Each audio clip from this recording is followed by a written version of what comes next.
ଆମର ଅନୁସାର ଆହ୍ୱାନ ପାଇଁ ଡାକ୍ତରମାନେ ଆଜିଠୁ ସମ୍ବାଦ ବାହାରିଛନ୍ତି। ଆଉ ରୋଗୀ ସେବା ଆମ ଜିଲ୍ଲାରେ ବ୍ୟାହତ ଏପର୍ଯ୍ୟନ୍ତ ହେଇନି। ଆମର ସେଥିପାଇଁ ଆମର ଡିଏମ୍ଏଫ୍ ଡକ୍ଟର, କଣ୍ଟ୍ରୋଚୁଆଲ ଡକ୍ଟର ମାନଙ୍କ ପାଇଁ ଗୋଟେ କଣ୍ଟିଜେନ୍ସି ପ୍ଲାନିଂ କରାଯାଇଛି ଆଉ ରୋଗୀ ସେବା ଚାଲିଛି।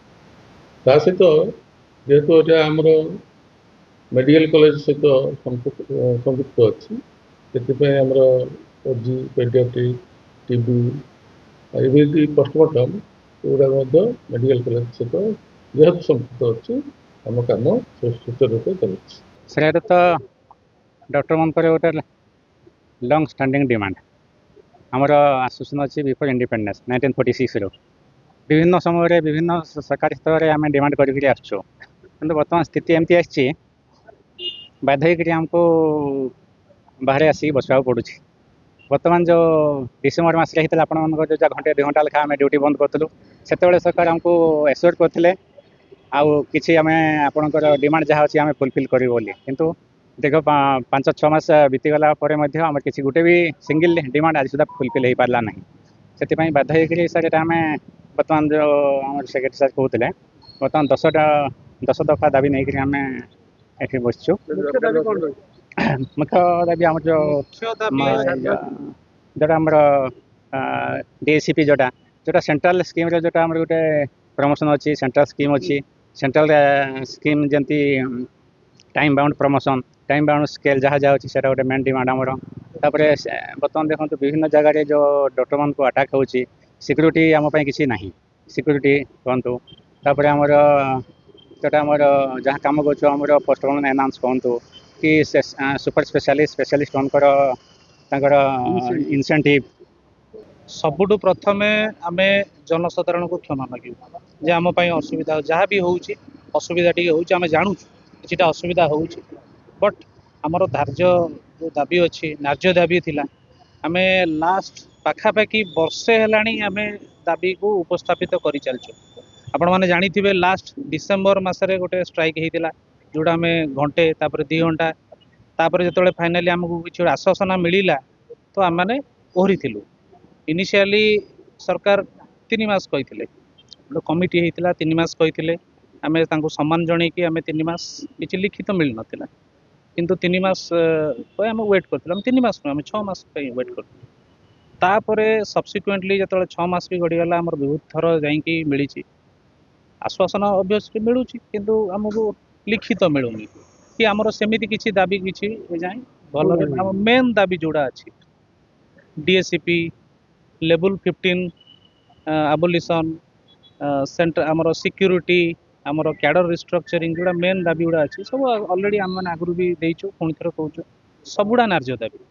ଗୋଟେ ଉଦାହରଣ ଦେଇ କହୁଛି, ଆମର ଲେବୁଲ୍ 15 ମାନେ ଆମର ସବୁ କ୍ଲାସ୍ 1 ଯେତିକି କ୍ୟାଡର ସବୁ ଅଛନ୍ତି, ମାନେ ଡାକ୍ତର ହୁଅନ୍ତୁ, ଇଞ୍ଜିନିୟର ହୁଅନ୍ତୁ, OS ହୁଅନ୍ତୁ, ଏଜୁକେସନ୍ ସର୍ଭିସ୍ ହୁଅନ୍ତୁ, ସମସ୍ତଙ୍କର 12, 13, 14, 15, 16, 17 ଏମିତି ଅଛି। ବଟ୍ ଆମର 12, 13, 14, 15, 16 ଅଛି, ବଟ୍ ଅନ୍ୟମାନଙ୍କର 15 ନାହିଁ। ସେମାନେ ଡାଇରେକ୍ଟ 14 ପରେ 16 ଯାଉଛନ୍ତି, ଆମେ 14 ପରେ 15 ହେଇକି 16 ଯାଉଛୁ।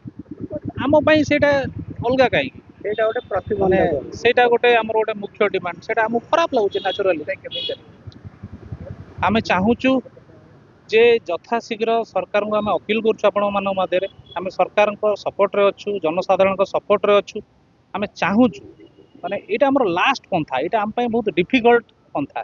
ମାନେ ଏଇଟା କେବେ ହେଲେ ବି ଏଇଟା ଗୋଟେ ଆମ ପାଇଁ ଇଜି, ଗୋଟେ ଡାକ୍ତର ପାଇଁ ଗୋଟେ ଇଜି ନୁହଁ ଯେ ଯାଇକି ପେସେଣ୍ଟ ଦେଖା ବନ୍ଦ କରିଦେଇକି ଆମେ ଆସିକି ଏଠି ଷ୍ଟ୍ରାଇକ୍ରେ ବସିବୁ। କେବେ ହେଲେ ଇଜି ନୁହଁ। ସବୁ CSC PSCରୁ ଆସୁଛନ୍ତି। ଆମେ ଚାହୁଁଛୁ, ସାର୍ଙ୍କୁ ଅପିଲ୍ କରୁଛୁ, ଏଇଟା ତ ଆମର ପ୍ରିୟ ମୁଖ୍ୟମନ୍ତ୍ରୀଙ୍କ ଜିଲ୍ଲା, ସାର୍ଙ୍କୁ ବି ଅପିଲ୍ କରୁଛୁ ଯେ ଆମର ନ୍ୟାର୍ଯ୍ୟ ଦାବିକୁ ଦୟାକରି ଟିକେ ସହୃଦୟତାର ସହିତ ସ୍ୱୀକାର କରନ୍ତୁ, ଆମକୁ କିଛିଟା ମିଳୁ। ଆମର ମେନ୍ ଯେଉଁ ଦାବି ଅଛି ଆଟଲିଷ୍ଟ ସେତିକି ଫିଲ୍ଅପ୍ କରୁ। ଆମେ ଯଥାଶୀଘ୍ର ଚାହୁଁଛୁ ଯେ ଇଭିନ୍ ଆଜି ବି ଯଦି ହେଲା, ଆମେ ଆଜି ବି ଚାହୁଁଛୁ ଯେ ଆମେ କାମ ଜଏନ୍ କରିବୁ। ରୋଗୀ ସେବା ଠିକ୍ ଚାଲିଛି। ଆମର ଯେଉଁ କଣ୍ଟ୍ରାକ୍ଚୁଆଲ ଡାକ୍ତରମାନେ ସବୁ ଆମେ ମ୍ୟାନେଜ୍ କରୁଛୁ, ଆଉ ସରକାରୀ ଡାକ୍ତର କେହି ଆସିନାହାନ୍ତି ଆଜି। ତାଙ୍କ ପାଇଁ ଆମେ ବର୍ତ୍ତମାନ ମ୍ୟାନେଜ୍ କରିଦେବୁ, ଯେଉଁଟା ସିରିୟସ୍ କେସ୍ ଆମେ ରେଫର୍ କରିଦେବୁ ମେଡ଼ିକାଲ କଲେଜ। ଯେଉଁଠି 40 ଜଣ ଡାକ୍ତର ଜାଗାରେ 8 ଜଣ ଡାକ୍ତର କଦାପି ସମ୍ଭବ ନୁହଁ, ବହୁତ ଅସୁବିଧା ହେବ। ଯେତିକି ପାରୁଛୁ ଆମେ ମ୍ୟାନେଜ କରିଦେଉଛୁ। ଆମେ ଆମେ ସାର୍ ଯଶପୁର ଆସିଛୁ, ଯଶପୁର ପେସେଣ୍ଟ ନେଇକି ଆସିଛୁ। ପେସେଣ୍ଟ ନେଇକି ଆସିଲା ବେଳକୁ ଗୋଟେ ଟିକେଟ ଦେଲେ ଗୋଟେ ଟିକେଟ ଦଉନାହାନ୍ତି, ଆଜି ବନ୍ଦ କରୁଛନ୍ତି। ତାହେଲେ ପେସେଣ୍ଟଟା ଫେରିଯିବ କି? ଆମେ ଘର ଘର ଯୋଉ ହଇରାଣ ହେଇକି ଆସୁଛୁ, ମେଡିକାଲ ଆସୁଛୁ, ମେଡିକାଲ ଯଦି କୌଣସି କିଛି କାମ ନହେଲା ତାହେଲେ ପେସେଣ୍ଟଟା ନେଇକି କଣ କରିବୁ ଘରେ ହେଲା। ଟିକେଟ ପୁରା ନାହିଁ, ଆଜି ପୁରା ସେଇ ସାର୍ ନାହିଁ କହିଲେ ସେ ପେସେଣ୍ଟ ରହିଯିବ।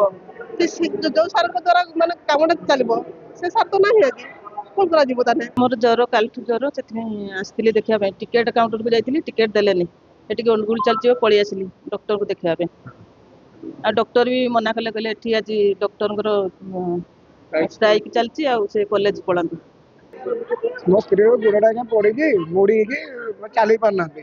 ତାଙ୍କ ନାଗି ଟିକେଟ୍ ନେଇକି ଆସିଥିଲି। ତ ଟିକେଟ୍ ନେଇକି ମନା କରୁଛନ୍ତି ଆପଣ ନୂଆ ମେଡ଼ିକାଲକୁ ଯାଆନ୍ତୁ। ଯୋଉ ନୂଆ ମେଡ଼ିକାଲ ସେଠି ଅର୍ଥୋପେଡି ନାହିଁ ଆଜ୍ଞା। ତେଣୁକରି ଏଠି ଅର୍ଥୋପେଡି ଅଛି, ଅର୍ଥୋପେଡିରେ ଆମେ ଦେଖେଇବୁ ନା, ସେଠି ନୂଆ ମେଡ଼ିକାଲ ଆମେ କଣ କରିବୁ ଆଜ୍ଞା? ଏଠୁ ଟିକେଟ୍ କରି ଆଜ୍ଞା ଦେଖେଇକି ଆମେ ପଳେଇବୁ। ଟିକେଟ୍ ଦେବେ ସେ ମନା କରୁଛନ୍ତି, ଆମେ ଦେଇପାରିବୁନି। ସେଠିକି ବଡ଼ ମେଡ଼ିକାଲ ପଳାନ୍ତୁ। ଆମେ ବଡ଼ ମେଡ଼ିକାଲ କଣ କରୁଛୁ ଯାଇକି ସେଠି ଅର୍ଥୋପେଡି ଖୋଲା ହେଇନି ନା। ସେଇଟା ହେଲା ପ୍ରୋବ୍ଲେମ ଆଜ୍ଞା। ଡକ୍ଟର ମାନେ ଟିକେଟ୍ କାଉଣ୍ଟରରେ ଟିକେଟ୍ ଦଉଛନ୍ତି ସେମାନେ କହୁଛନ୍ତି ଆମେ ଦେଇପାରିବୁନି।